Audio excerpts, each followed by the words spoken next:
Of course, they took a while to drop the banner, so here's going to be a second video going over the Tellius banner, everything in here, and if you should pull.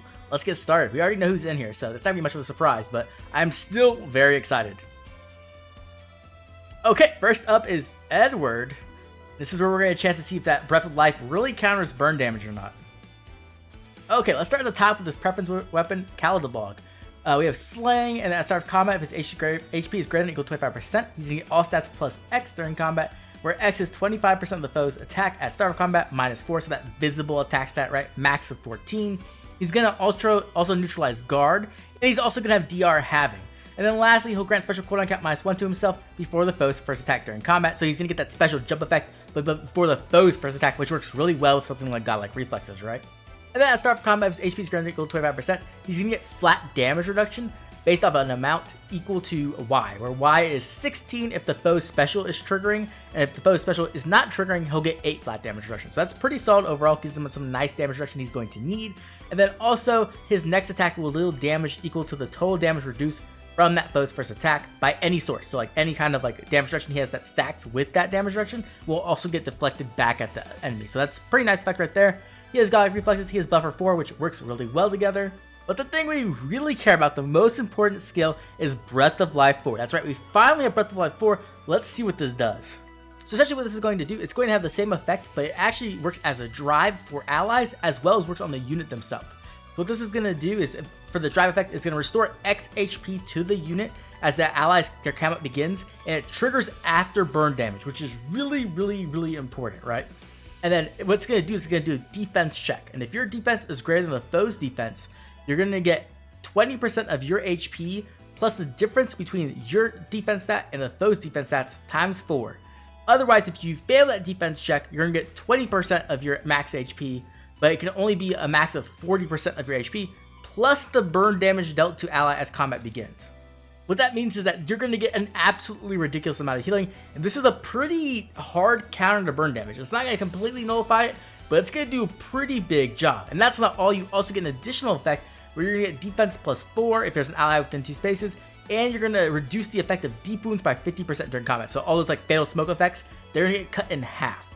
And this works for the unit themselves as well as any allies within 2 spaces. This makes this a very powerful skill because it gives you some options, right? For a unit like Emblem Ike in Ether's offense, he doesn't really have like an amazing C skill to use. Sometimes he uses Fatal Smoke for himself to like counter other Emblem Ikes. But in this case, you could also run Breath of Life 4 on your Ike himself, and then he'll have this effect, which is really good. And the reason why it's really good that way is because any type of like Emblem Feud effect, right, will not activate on Ike, right? Because all it does is just check to see if there's an ally within 2 spaces, and if there is, you get this effect. But if you put it on a support unit, which you can do as well, it will get turned off by feud effects. So that's something you're going to have to consider.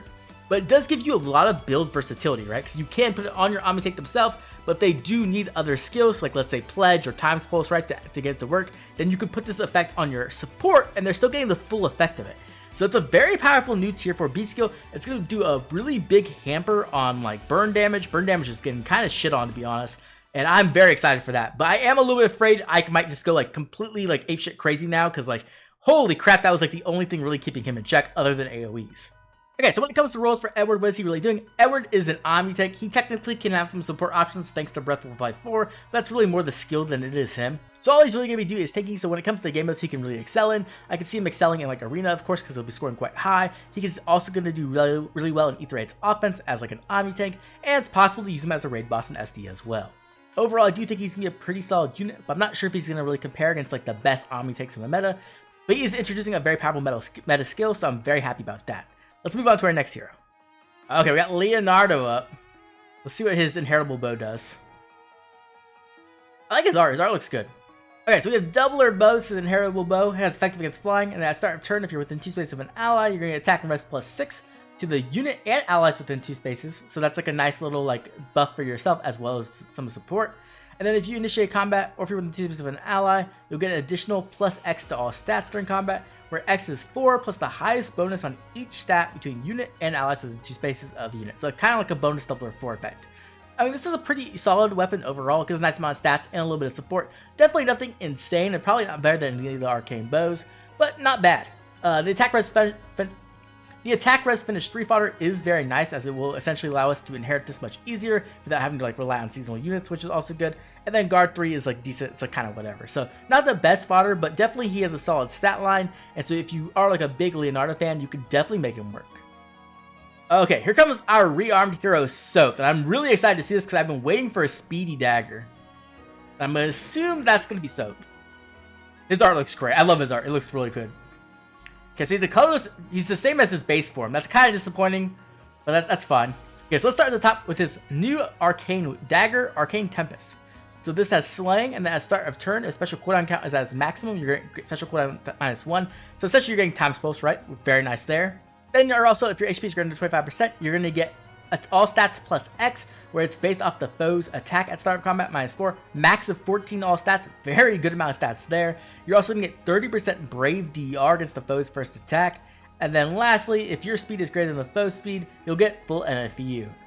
Overall, this weapon's okay. It's not my favorite, so it's definitely usable for sure, and it gives you a lot of stats. I do wish there was like one more effect on this, especially because NFU is not like the most insane effect right now. You can get it from a lot of sources. So I would have liked something like true damage, or like even like anti-guard itself right here. But overall, it's a pretty solid, speedy arcane dagger, and it's definitely going to work well.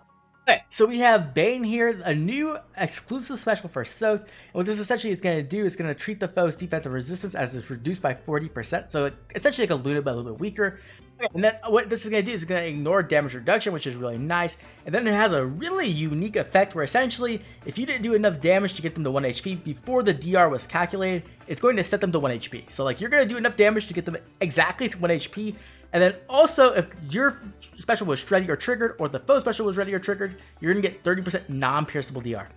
So this is a very powerful special. I guess I don't really have to like explain it to you, but being able to like secure kills very consistently is going to be very, very powerful. And the fact that this is a 2 cooldown special is a really big deal as well, because he already has times pulse on his weapon, right? So you just need a way to get anti-guard, and then you're kind of just throwing out the special all the time, which is really scary. We then also have attack speed finish 4, just giving him that extra true damage and healing. We have a new B skill, Potent Disarm. This is going to inflict speed and defense -4 on the foe during combat. Essentially what this is going to do, it's going to work the same way as like Potent would, like on Emblem Marth. So you're going to be able to get a potent extra attack in here, which is pretty strong, right? Like being able to get 3 attacks in is very nice. It's going to help Sothe be able to trigger that special a whole bunch and make sure he actually secures the kill on them. It's also going to allow you to disarm traps and ether raids, which is really nice. We've seen this on Disarm Trap 4, right? I don't know if this is going to be his best skill. Maybe in ether raids it will be, but like I also like speed defense tempo 4. I think that's a really good option as well. And then lastly, we have attack speed pledge, which is also really good. Now, the thing you have to remember, of course, is that this is a rearmed hero, which means that all this fodder can be duplicated, which is a very big deal. Not only are you getting a nice attack speed finish and attack speed pledge, which are premium skills, but you're also getting this new disarm trap that you can just give out to everybody as well, alongside that dagger. So, very nice rearmed hero, very excited for Sothe overall. Okay, so when it comes to game modes for Sothe, what is he going to be doing? Sothe is just a nuke unit, really. That's like what his role is. He just wants to go in, pretty much bring a unit down to 1 HP, survive a counterattack, and take them out, right? So he is completely a nuke unit. When it comes to game modes, where could Sothe be used? I think he could definitely be used in ether raids, defense, as well as summoner duels.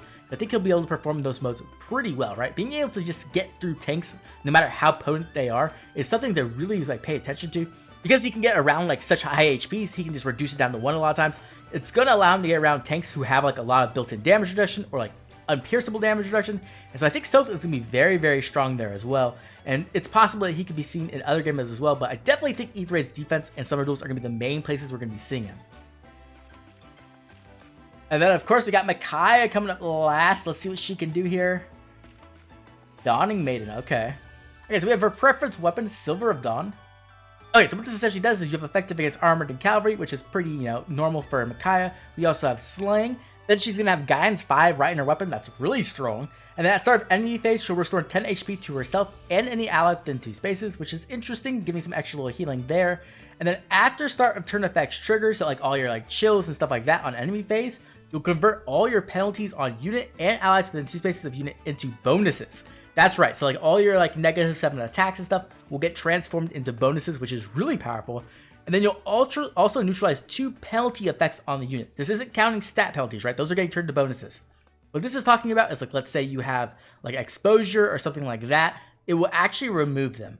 And the way it's going to do it is it's going to do it in order from top to bottom. So if you click the little exclamation mark next to them, it kind of like puts them in an order. We'll have to figure out what the priority is for that. But being able to turn off 2 penalty effects is really, really powerful, right? Like you could turn off stuff like stall or exposure or ploy or stuff like that, right? Like being able to turn off penalties is really good, especially helping out tanks. Like this is a very powerful support unit for tanks. And then also for HP's greater than equal to 25%, she'll inflict attack and res -6 on the foe. She'll inflict a penalty on the foe's attack and res equal to 20% of her res at start of combat. She also neutralizes the foe's bonuses to attack and res, so like essentially like a dual attack res effect.